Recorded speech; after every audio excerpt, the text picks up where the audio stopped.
Hello again, everyone. This is the Flexible Dieting Podcast. I'm Kevin Brunacini here with 𝙤𝙤𝙤𝙤 and Joe Klemczewski.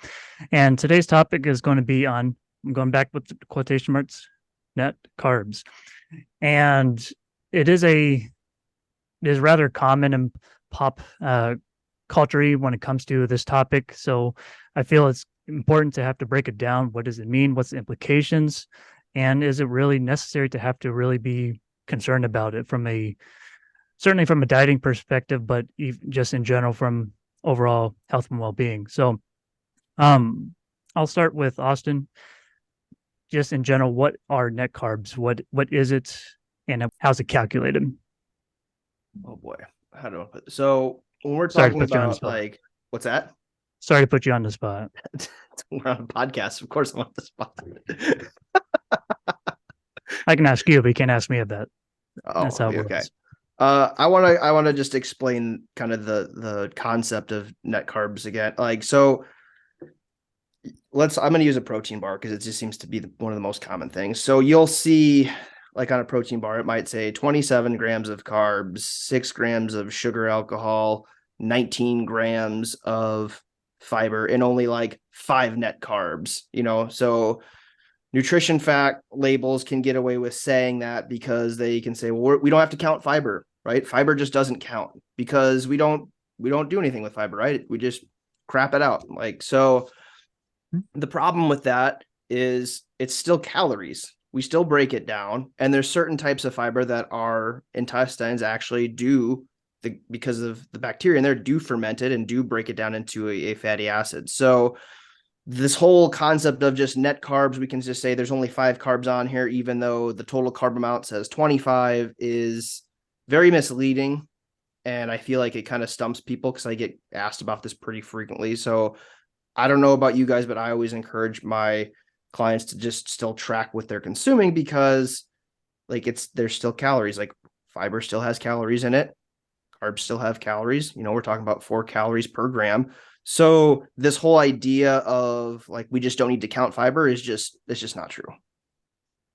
Yeah, it is silly because there is no definition from the FDA on what a net carb is, but just because fiber or sugar alcohols are not necessarily or not completely metabolized and or assimilated, that doesn't mean that they don't provide calories still. Even if they're getting shuttled back from fiber, if fiber is still being shuttled back after the fact, there's still calories that are being provided. So, it's only going to be most accurate to track total carbs, ignoring net carbs, but I don't want to ruin the ending already. So, Joe, if you have anything else to add on that, I'd love to hear what you have to say, but I'd like to ask you, based on your experience for clients that may have been very in favor of tracking net carbs, what disadvantage might you suggest or tell a client when they're embellishing I don't, well, fuck. I'll just start answering. Keep that in there. Yeah. So it's morning. We're recording these early, so I get that. I would go back to what both of you already talked about, which is the fact that the calorie content is there. But the only reason that people are interested in tracking net carbs is because they were proposed this as a loophole. And it all started with protein bars 25 years ago when everybody started using glycerin as a polyol in the production. And so with everybody getting into label wars, who has 1 gram more protein, who has 1 gram less carbohydrate, everybody wants to show their best foot forward in any advantage they can get. And I remember even a local company created this carb candy shop, or I should say keto candy. So they would have everything you could ever want, from chocolate to different forms of candy, made all with polyols, and they could say this has 0 carbs. This is a carb-free, 0 carb product because the net carbs was next to nothing.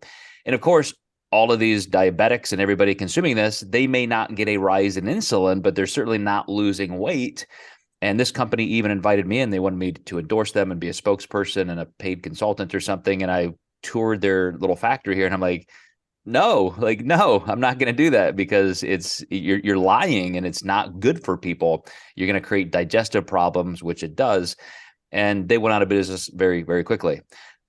Surprisingly, because people really do get tied into wanting these things. But it's not just fiber, it's also the glycerin, the polyols. So you get it from both directions. If you're kind of a bread company and you're touting a low carb pita or bread or something, it's because they're putting all kinds of weird, exotic, harsh fiber, to Austin's point, and they're not counting that. Then in more of the baked good type things or protein bars, they're adding those glycerin type products. And so you're going to hurt yourself in a GI capacity because of the digestion or lack thereof. And so you're getting tons and tons of diarrhea and inflammatory processes in your large intestine. And then you're just simply not going to lose weight. So back to your original point, Kevin, it's just sensible to count your total carbs, knowing that you have a correct amount of fiber, whatever you need. That could be variable day to day with flexible dieting, but just count it. And then that becomes your new base. If you thought with net carbs, you could only eat this amount, but now you can eat this amount because you're counting total carbs, your body's impact is still going to be the same.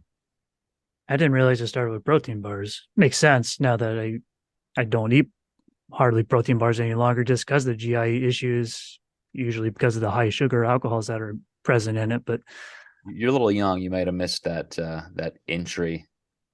it's just interesting to hear about it, and then of course how it's expanded to low bread pitas or just low bread products. Because that's where historically, from my experience, where clients have issues with if they're just tracking and they're unbeknownst to them that they're what they're finding within MyFitnessPal or some other logger is that those carbohydrates are actually the net carbs that from some other user, and therefore that's what they're tracking and seeing, kind of being just not realizing that this is not accurate for one, but just it's just misleading, of which, and that's where you get some objectivity issues, all of which that's where, to me, that's the biggest disadvantage I would say is it's not from a technicality or of analyzation, it's just not going to be the best accuracy of the clinical picture. So, but I'm glad you touched on GI because that was going to be, and you did too, Austin, but I'm glad that was mentioned because I think that to me is the biggest hindrance clinically speaking, but just, if why eat something if you're going to be shitting your brains out, but to each your own. I'm not sure if it's Have even you ever had Olestra? Have you ever had like the low carb ice cream, things like that, or potato chips that had Olestra in it? I remember them, but I never had them. Because that literally happens. You're talking like violent diarrhea for most people, and then Lovely. that's going to lead to all kinds of chronic, inflammatory bowel issues. Sign me up. I've found I can't eat protein bars anymore. I've tried so many different ones and it's a no-go. I get the convenience, but there's just so much just trash in those things nowadays. I feel like that or my stomach's just incredibly sensitive at this point. But I tried to have one last week and it was a no-go. I'm like, well, no, that was a bad idea. Certainly the polyols have a factor in that factor. Oh yeah. Awesome. It's But I think definitely also that. most protein bars, the number one ingredient is soy protein, which Oh yeah. highly That's true. fast-forming. And so I have to go way out of my way to find some that just don't. And then you have lower quality, not lower than soy, but low-ish quality whey protein, milk protein, that kind of thing. They're obviously not using the best you can get. But anyway, yeah, you're going to get hit with one thing or another. Mm-hmm. I did have a question on just benefits, but I'm not sure if it's even worth asking. I was just maybe trying to be tongue in cheek with, or just create that false dichotomy of good and bad. But there might be a slight benefit. So I'll just say it in this regard. Like Sure. when Joe was talking about pita, like pita bread, like I know clients that in the beginning of tracking or whatever, they just have a hard time meeting their fiber goal. So they'll go and get a low carb, high fiber tortilla.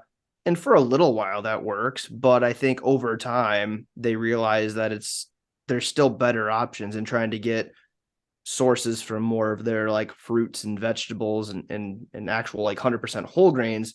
But starting out, I mean, I can understand why that's a benefit. It's the same thing. If people have a hard time getting protein, I can see why. But I've also noticed after they've gotten used to dieting or flexible dieting after a while, they also start to, get rid of the low carb pitas and the protein bars, because eventually their stomachs just don't agree with it.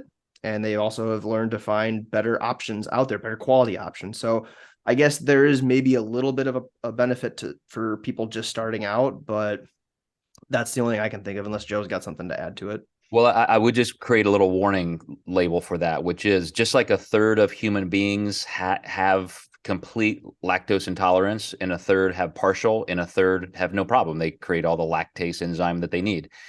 Some people are going to be very sensitive to any kind of a harsh fiber like that, because again, you're not getting something that's very natural, like you're going to find in an apple or some oatmeal. It's processed, very fortified, high amounts of some kind of a food additive fiber.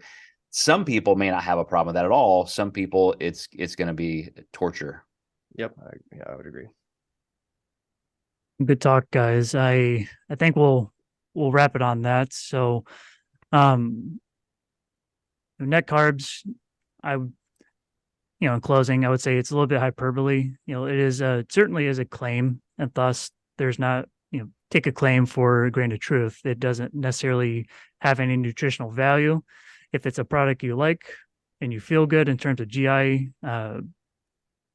symptoms, or no GI symptoms, I should say, then go for it. But there are pros and cons, more cons than pros when it comes to net carbs.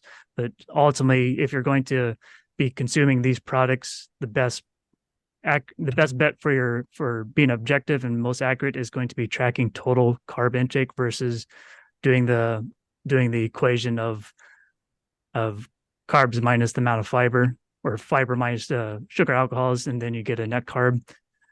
It's just not necessary to do so. So I hope this was helpful. Be sure to listen to more in the coming episodes, but this is the Flexible Dieting Podcast.